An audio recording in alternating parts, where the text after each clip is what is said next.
Si on délaisse la sunna du prophète sallallahu alayhi wa sallam, c'est-à-dire les hadiths du messager d'Allah, alors nous n'aurons pas de religion. Nous n'allons pas comprendre le Coran. Alors chacun va interpréter le Coran selon sa passion. Nous allons vous donner quelques exemples montrant l'obligation et la nécessité de la sunna afin de comprendre le Coran. Nous allons dans la sourate Al-Ma'ida. Allah dit وَالسَّارِقُ وَالسَّارِقَةُ فَاقْطَعُوا أَيْدِيَهُمَا. Le voleur et la voleuse, coupez leurs mains. Alors ici, voici un exemple. Est-ce que c'est tout type de vol qu'on coupe la main du voleur? Mais si on se base sur ce verset, on dira ici que tout type de vol, on coupe la main. Alors que ici, le messager d'Allah sallallahu alayhi wa sallam, il a clarifié dans les hadiths qui viennent dans Sahih Bukhari et Muslim. Il dit la qata illa fi rubu'i dinar fasa'idan. Il dit on ne coupe pas la main du voleur que lorsque cette personne fait rub' dinar, c'est-à-dire le quart du dinar. S'il vole cela et ce qui monte, ici ça montre que celui qui vole moins que cela, on ne doit pas couper sa main. Alors, est-ce que cette explication se trouve dans le Coran? Là, wallah,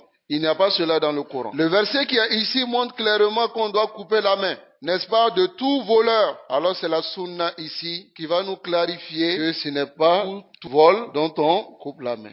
Dans la langue arabe aussi, la main, ça commence depuis l'épaule jusqu'au poignet. Alors, si on se base sur le verset sans aucune explication, on va comprendre ici que on doit couper la main depuis l'épaule, c'est-à-dire là où la main commence. Lakin, la sunna du prophète sallallahu alayhi wa sallam est venue nous expliquer ce dont il s'agit ici. Et cette main-là, min indil mafsal, c'est-à-dire l'endroit d'articulation qui sépare le poignet et l'avant-bras. C'est à partir de là-bas qu'on coupe. C'est ce que la sunna a clarifié. Allah dit dans le Coran, dans Surat An-Nisa, il dit famsahu biwujuhikum wa aydiyakum. Il dit essuyez vos visages et vos mains. Il parlait de atayammum. Alors ici, on va comprendre que la main ici c'est quoi? Ar-Rasul sallallahu alayhi wa sallam, il dit dans le hadith qui est rapporté par Al-Bukhari et Muslim, le hadith d'Ammar ibn Yasir, il dit atayammum darbatun lil wajh wal kaffayn. Il dit le tayammum, on essuie le visage et puis les deux paumes. Alors on comprend ici que la main, il s'agit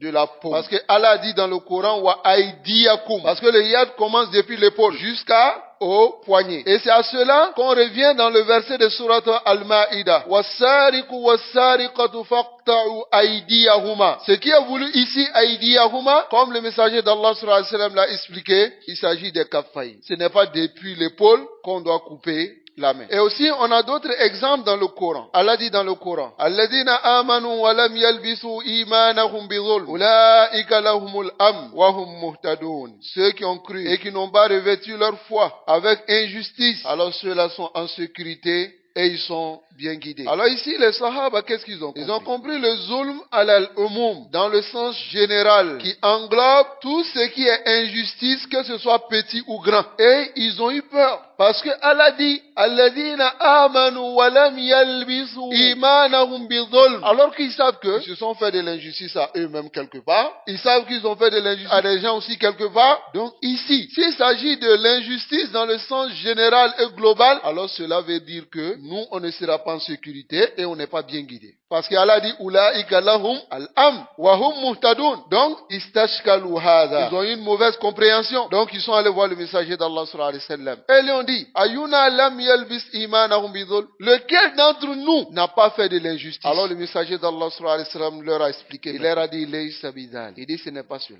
Innama huwa shirk. C'est le shirk al-akbar. Ala tasma'u ila qawli Luqman. N'avez-vous pas entendu la parole de Luqman? Lorsque Luqman dit, inna shirka la dhulmun azim. Le shirk est une injustice immense. Le hadith est rapporté par l'imam Bukhari et l'imam Muslim. Ici, est-ce que les compagnons ont compris le verset n'eût été l'explication du prophète sallallahu alayhi wa sallam? La wallah. Le troisième exemple, qawluhu ta'ala, la parole d'Allah subhanahu wa ta'ala dans surat An-Nisa. Allah dit, wa idha darabtum fil ard, falaysa alaykum junahun an taqsuru min as-salati in khiftum an yaftinakum alladhina kafaru. Dans ce verset, Allah dit, lorsque vous parcourez la terre, c'est-à-dire si vous voyagez, il n'y a aucun problème pour vous de raccourcir les prières. Si vous craignez que les mécréants vous éprouvent, alors ce qui est apparent du verset, c'est que si il y a la sécurité et qu'on ne craint pas que les mécréants nous éprouvent, donc ce n'est pas permis de raccourcir la prière. Donc les compagnons ont posé la question au messager d'Allah sallallahu alayhi wa sallam. Ils lui ont dit, Ya Rasulallah, ma baluna naqsur wa qad aminna. On raccourcit les prières pendant qu'on est en voyage, alors qu'on est en sécurité, on ne craint pas les mécrits. Maintenant, quelle est notre situation? Dans ce hadith qui est rapporté par l'imam Muslim, il dit, sadaqatun tasaddaqallahu biha alayk. Il dit, c'est une aumône, c'est une sadaqa qu'Allah vous a donné. Même si vous n'êtes pas en état de crainte et que vous êtes en sécurité, alors continuez à raccourcir. Mais où est ce raccourcissement de la prière dans le Coran lorsqu'on est en sécurité? Parce que Allah dit, فَلَيْسَ عَلَيْكُمْ جُنَاحٌ أَن تَقْصُرُوا مِنَ الصَّلَاةِ إِنْ خِفْتُمْ. La condition, إِنْ خِفْتُمْ أَن يَفْتِنَكُمُ الَّذِينَ كَفَرُوا. Allah nous accorde la compréhension. Le quatrième exemple, la parole d'Allah subhanahu wa ta'ala dans Surah Al-Ma'idah. Allah dit, حُرِّمَتْ عَلَيْكُمُ الْمَيْتَةُ وَالدَّمُ. Allah vous a interdit la bête morte et le sang.